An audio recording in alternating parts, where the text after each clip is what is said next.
Good morning students. आज हम continue करेंगे हमारा जर्नल एंट्रीज वाला टॉपिक। आज हम सीखेंगे बैंकिंग से रिलेटेड जर्नल एंट्रीज को हमने कैसे करना है। एक बिजनेसमैन जो होता है वो क्या करता है, बैंक में अपनी फर्म के नाम से अकाउंट ओपन कराता है। उस अकाउंट को बोलते हैं करंट अकाउंट। अब बिजनेसमैन जो होता है उसको बहुत ज्यादा पेमेंट्स भी करनी होती हैं और उसको पेमेंट्स रिसीव भी होती हैं। तो जो बिजनेस से रिलेटेड सारी की सारी ट्रांजैक्शंस वो कहाँ से ऑपरेट करता है, वो बैंक के थ्रू, अपने बैंक अकाउंट के थ्रू ऑपरेट करता है। और उस बैंक अकाउंट को जो उसने अपनी फर्म के नाम से ओपन किया है उसे करंट अकाउंट बोलते हैं। एक नॉर्मल ह्यूमन बीइंग जो होता है वो अकाउंट ओपन करता है, वो सेविंग्स अकाउंट ओपन करता है। जैसे हमने जो सेविंग्स की वो हमने बैंक में डिपॉजिट करा दी, लेकिन बिजनेसमैन जो है वो करंट अकाउंट ओपन करता है। अब करंट अकाउंट पे कोई भी रिस्ट्रिक्शन नहीं है। बिजनेसमैन जितनी बार मर्जी चाहे उस अकाउंट में से पैसा विड्रॉ कर सकता है और उस अकाउंट में पैसा डिपॉजिट करा सकता है। अब ट्रांसपेरेंसी के लिए सारा कुछ ट्रांसपेरेंट हो गया। जितनी बार मर्जी आप अकाउंट में डिपॉजिट करा सकते हो, विड्रॉ करा सकते हो। ट्रांसपेरेंसी के लिए ही बिजनेसमैन जो है बैंक में अपना अकाउंट ओपन करता है, ताकि जो सारा काम है उसका वो एक स्मूथली हो जाए और सारा बिल्कुल लीगल तरीके से हो। तो अब हम कुछ ट्रांजैक्शंस करते हैं बैंकिंग से रिलेटेड। डेट ईयर दिया हुआ है 2016, 1 मार्च। Paid into bank for opening a current account ₹25,000। अब पहले हमने क्या फाइंड आउट करना है, कौन कौन से अकाउंट्स पे अफेक्ट पड़ेगा। तो पहले हमने क्या किया, हमारे बिजनेस में जैसे हमारे पास पैसा पड़ा था, कैश पड़ा था, तो हमने वो कैश कहाँ पर दे दिया, बैंक में दे दिया, बैंक में अकाउंट ओपन करने के लिए। तो एक तो हमारा कैश अकाउंट पे फर्क पड़ा। कौन से अकाउंट पे फर्क पड़ा, कैश अकाउंट पे। और दूसरा कौन से अकाउंट पे अफेक्ट पड़ेगा, एक पड़ेगा हमारा बैंक अकाउंट पे। ये जो बैंक अकाउंट है वो किसको रिप्रेजेंट करेगा, प्रोपराइटर को, बिजनेसमैन को, जिसने अपना बैंक में अकाउंट ओपन करवाया है। अब देखो, बिजनेस से कैश जो है वो जाएगा, कम हो जाएगा, और वो कहाँ चला जाएगा, बैंक में। जब कैश कम हो जाता है तो हम इसको क्या कर देते हैं, क्रेडिट कर देते हैं। अब बैंक में पैसा चला गया। बैंक क्या है, बैंक भी हमारा एक एसेट है। अब हम जब बैलेंस शीट बनाते हैं तो कैश बैलेंस भी हम एसेट साइड दिखाते हैं और बैंक बैलेंस भी हम कहाँ दिखाते हैं, एसेट साइड ही शो करते हैं। और जब हमारा एसेट इंक्रीज हो जाता है तो हम उसको क्या करते हैं, डेबिट कर देते हैं। तो इसकी जर्नल एंट्री बनी कैश बैंक अकाउंट डेबिट। पहले यहाँ पे डेट मेंशन करेंगे, डेट है 2016 मार्च 1। Bank account debit. अब बैंक में क्या हो रहा है, पैसे जा रहे हैं, तो कितने का अकाउंट हमने खुलवाया है, 25,000 का। तो 25,000 आप बैंक में डिपॉजिट कर दोगे। और हमारे से कैश, हमारे ऑफिस से कैश चला गया तो कैश को हमने क्या कर दिया, क्रेडिट कर दिया। नेक्स्ट जर्नल एंट्री है goods purchased and payment made by cheque. अब हमने कहाँ से पेमेंट की, चेक से, मतलब कहाँ से, बैंक अकाउंट से। तो अब इससे कौन कौन से अकाउंट्स पे अफेक्ट पड़ा, एक परचेज अकाउंट पे अफेक्ट पड़ा, एक बैंक अकाउंट पे। हमारे बैंक में से पैसे जाएंगे ना, परचेज करेंगे, तो हम इसको क्या करेंगे, क्रेडिट, क्योंकि बैंक एसेट है। जब एसेट कम होता है तो हम उसको क्या करते हैं, क्रेडिट करते हैं। और परचेज जब हमने की, गुड्स परचेज की है, तभी हमने परचेज वर्ड यूज किया है। ये मैं आपको पहले भी बता चुकी हूँ। तो इसको परचेज को क्या करते हैं, हम हमेशा डेबिट करते हैं। ये हमारा एक्सपेंस है। जब एक्सपेंसेस इंक्रीज होते हैं तो उसको क्या करते हैं, डेबिट कर देते हैं। तो इसकी एंट्री क्या बनी, purchase account debit to bank account. और हमने कितने की परचेज की, हमने परचेज की है 10,000 की।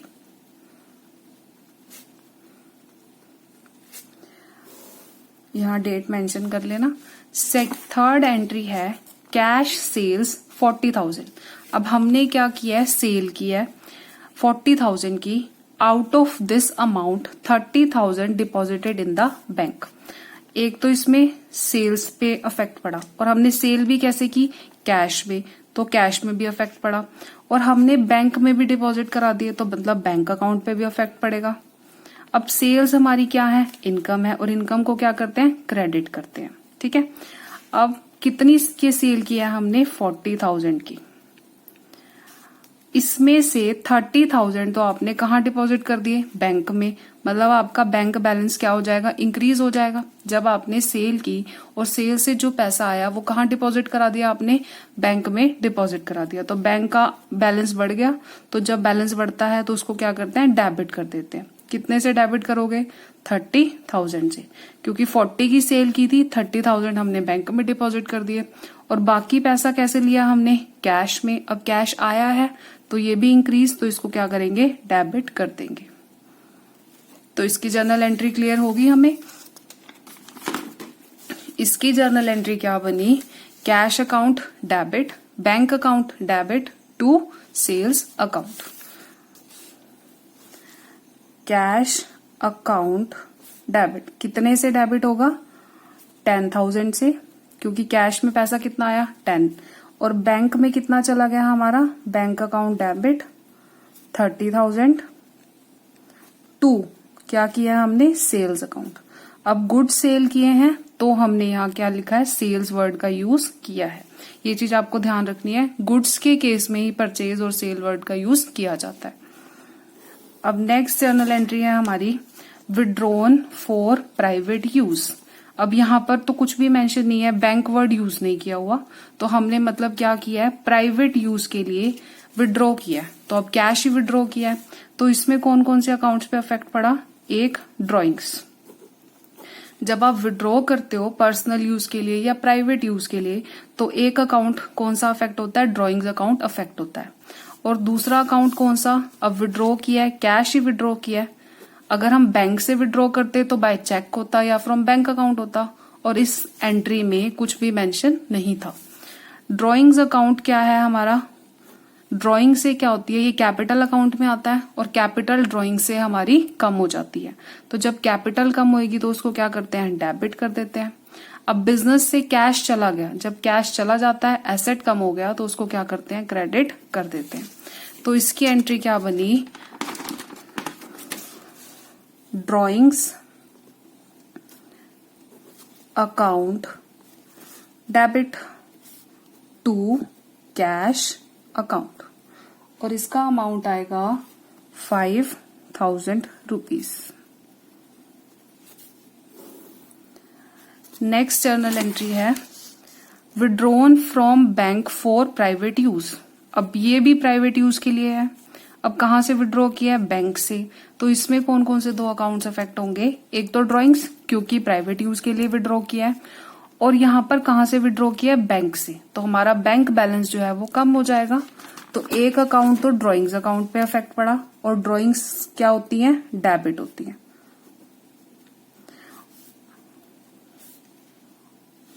4,000 टू, अब कहां से विड्रॉ किया है, बैंक से, तो बैंक बैलेंस डिक्रीज, तो इसको हमने क्या कर दिया, क्रेडिट कर दिया। तो इन दोनों ट्रांजैक्शंस में क्या फर्क है कि जब हमने कैश में विड्रॉ किया तो कैश अकाउंट आया, लेकिन जब हमने बैंक से विड्रॉ किया तो बैंक अकाउंट आया, और दोनों ही प्राइवेट यूज के लिए हमने विड्रॉ किए हुए हैं। नेक्स्ट जर्नल एंट्री है, विड्रॉन फ्रॉम बैंक। अब यहाँ पर कोई प्राइवेट वर्ड यूज नहीं है, तो यहाँ पर सिर्फ आपने बैंक से पैसे निकालने हैं। तो इसका मतलब हम इसमें ये एज्यूम करेंगे कि हमने ऑफिस के लिए पैसे विड्रॉ किए हैं। तो जब ऑफिस के लिए पैसे विड्रॉ करोगे तो ऑफिस में पैसा आएगा। तो इसमें कौन कौन से दो अकाउंट्स अफेक्ट होंगे, एक तो कैश अकाउंट अफेक्ट होगा, एक बैंक अकाउंट अफेक्ट होगा। अब कैश बिजनेस में आएगा, तो कैश जब आता है तो हम उसको क्या करते हैं, डेबिट। अब बैंक से पैसे निकल गए तो बैंक में से बैलेंस हमारा कम हो गया, तो उसको क्या करेंगे, क्रेडिट कर देंगे। तो इसकी जर्नल एंट्री क्या बनी, cash account debit to bank account. अब क्या कितना विड्रॉ किया हमने, 12,000।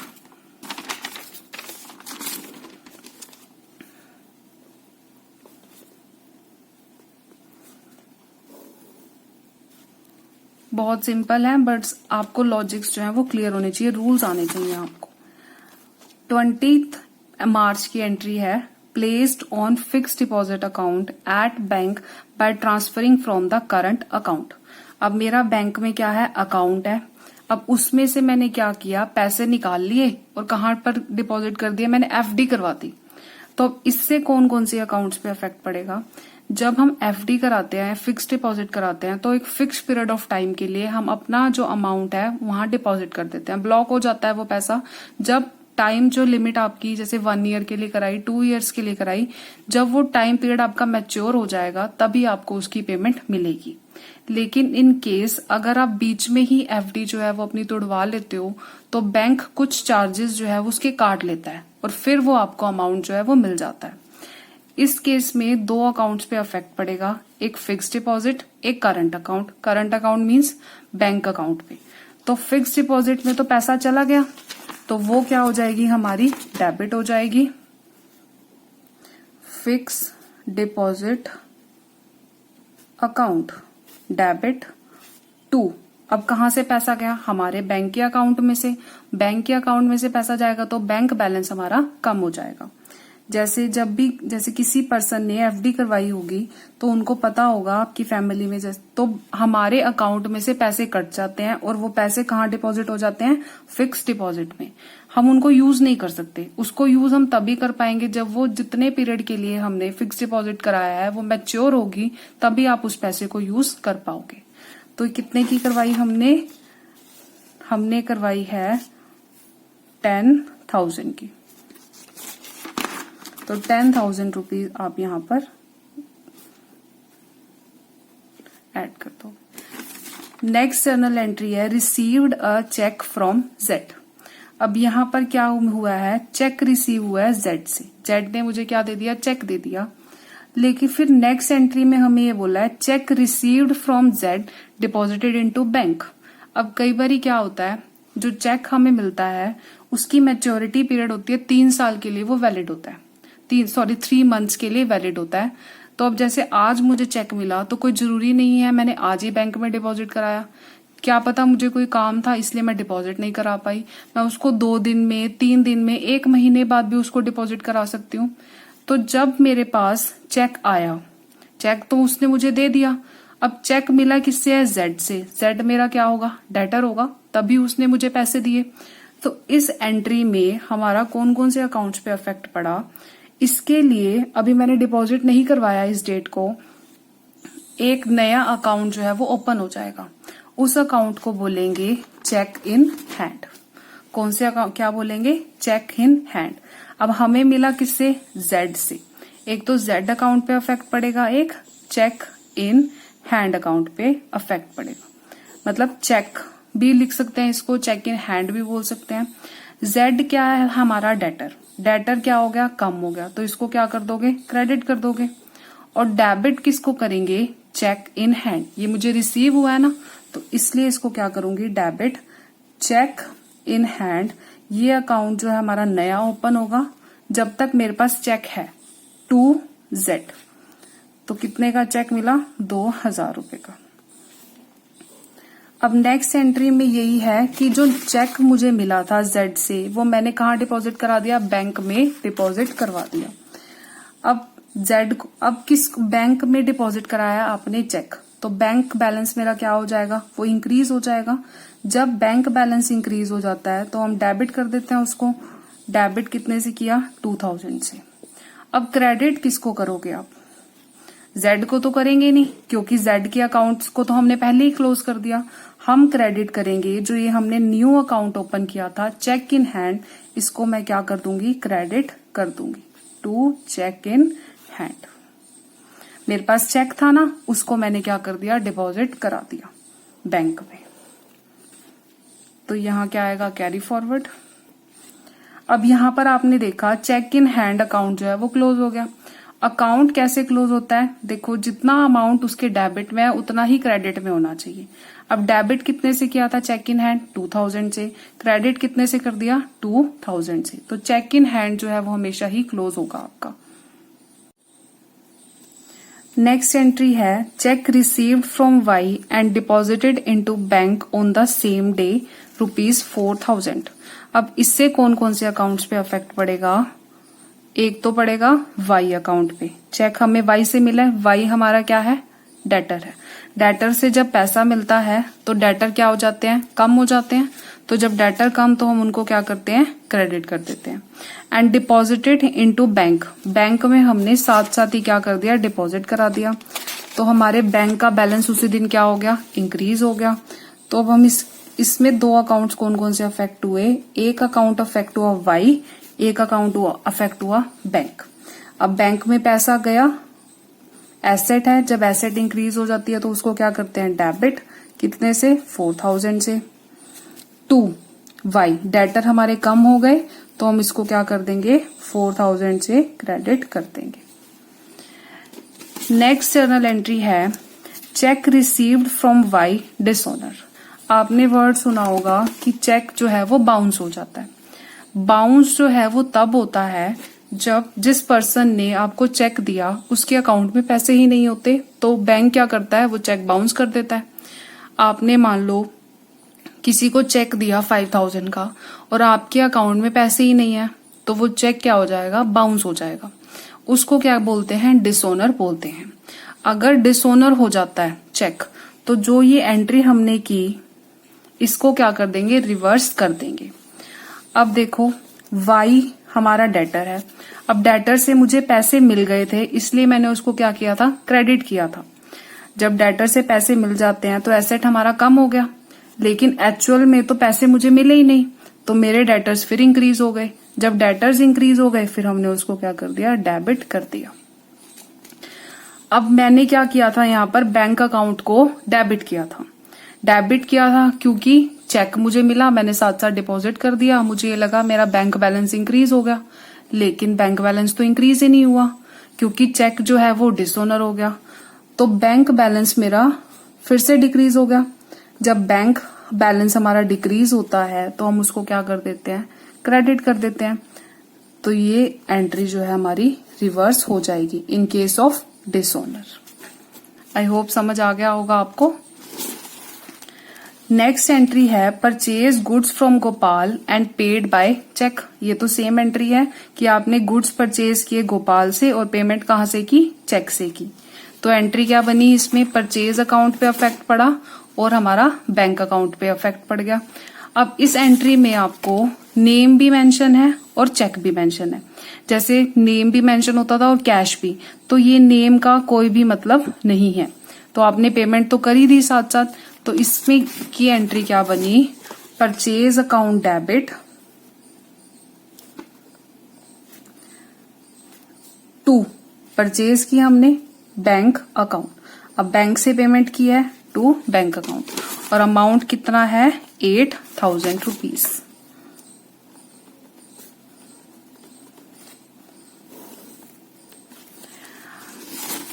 नेक्स्ट एंट्री है इंटरेस्ट चार्ज्ड बाय बैंक। अब क्या होता है, कई बार हम ओवरड्राफ्ट फैसिलिटी मिलती है बैंक से कि हम कुछ अमाउंट तक अपने अकाउंट में से ओवरड्राफ्ट भी कर सकते हैं। तो बैंक क्या करता है? इंटरेस्ट चार्ज कर लेता है उस ओवरड्राफ्ट के ऊपर। जब ओवरड्राफ्ट पे इंटरेस्ट चार्ज करेगा तो हमारे अकाउंट से जो पैसा है वो कटना शुरू हो जाएगा। तो मतलब मेरा बैंक का बैलेंस जो है वो कम होना स्टार्ट हो जाएगा। जब इंटरेस्ट चार्ज, अब इंटरेस्ट चार्ज किया है तो इसमें दो अकाउंट्स कौन कौन से अफेक्ट हुए? एक तो इंटरेस्ट अकाउंट अफेक्ट हुआ, एक बैंक अकाउंट अफेक्ट हुआ। अभी बैंक का तो मैंने आपको बता दिया कि बैंक में से मेरे पैसे कटने स्टार्ट हो जाएंगे क्योंकि बैंक ने इंटरेस्ट चार्ज भी तो करना है। अगर आपको कोई लोन देता है, जैसे आपने बैंक से लोन लिया, तो अब लोन का पैसा बैंक काटेगा भी तो सही। तो बैंक जब लोन का पैसा काटेगा आपके अकाउंट में से ही, और आपका अकाउंट का बैलेंस जो है वो कम होना शुरू हो जाएगा। तो बैंक अकाउंट तो हमारा क्या हो गया? क्रेडिट हो गया टू बैंक अकाउंट, क्योंकि बैंक में से पैसे चले गए। और डेबिट किसको करेंगे हम? इंटरेस्ट को, क्योंकि इंटरेस्ट हमारे लिए क्या है? एक्सपेंस है। इंटरेस्ट ही था ना, हमारे लिए एक्सपेंस हो गया। और बैंक ने जब एक्सपेंसेस होते हैं और एक्सपेंसेस को हम क्या करते हैं? डेबिट करते हैं। एक्सपेंसेस इंक्रीज हुए हमारे, उनको हम क्या करते हैं? डेबिट कर देते हैं। कितने से करेंगे? 400 से। लास्ट जर्नल एंट्री है जो आज की हमारी, इंटरेस्ट अलाउड बाय बैंक। अब जैसे एक पर्सन ने सेविंग्स अकाउंट जो है अपना बैंक में डिपॉजिट किया है, तो बैंक उसके बदले में, डिपॉजिट्स के बदले में एक पर्सन को क्या देती है, इंटरेस्ट देती है। हमारे फोन में मैसेज भी आता है इंटरेस्ट क्रेडिटेड बाय बैंक। वो किस पे मिला है, मुझे अपनी सेविंग्स पे मिला है। तो इससे मेरे बैंक का बैलेंस इंक्रीज हो जाता है, क्योंकि वो इंटरेस्ट कहाँ डिपॉजिट हो जाता है, ऑटोमेटिकली मेरे बैंक के अकाउंट में डिपॉजिट हो जाता है। तो इससे मेरे बैंक बैलेंस क्या हो जाता है, इंक्रीज हो जाता है। और दूसरा अकाउंट जिसपे अफेक्ट पड़ा वो है इंटरेस्ट। अब यहां पर इंटरेस्ट मेरी क्या है, इनकम है, क्योंकि मुझे बैंक ने इनकम दी। एक अकाउंट पे अफेक्ट पड़ा हमारा बैंक अकाउंट, क्योंकि बैंक बैलेंस जो है हमारा इंक्रीज हो गया। 2, इंटरेस्ट रिसीव्ड, मिला है हमें ये इंटरेस्ट, तो ये हमारी इनकम है। तो इनकम को हम क्या करते हैं, क्रेडिट कर देते हैं। अब जब बैंक इंटरेस्ट चार्ज करता है तो मेरे अकाउंट में से डिडक्ट कर देता है अमाउंट, लेकिन जब बैंक इंटरेस्ट देता है, अलाउ करता है, तो मेरे अकाउंट में ही वो डिपॉजिट कर देता है। तो लास्ट में क्या करना है, आपने टोटल कर देना है। तो ये थी कुछ हमारी बैंकिंग की ट्रांजैक्शंस। आई होप आपको समझ आ गया होगा। Thank you.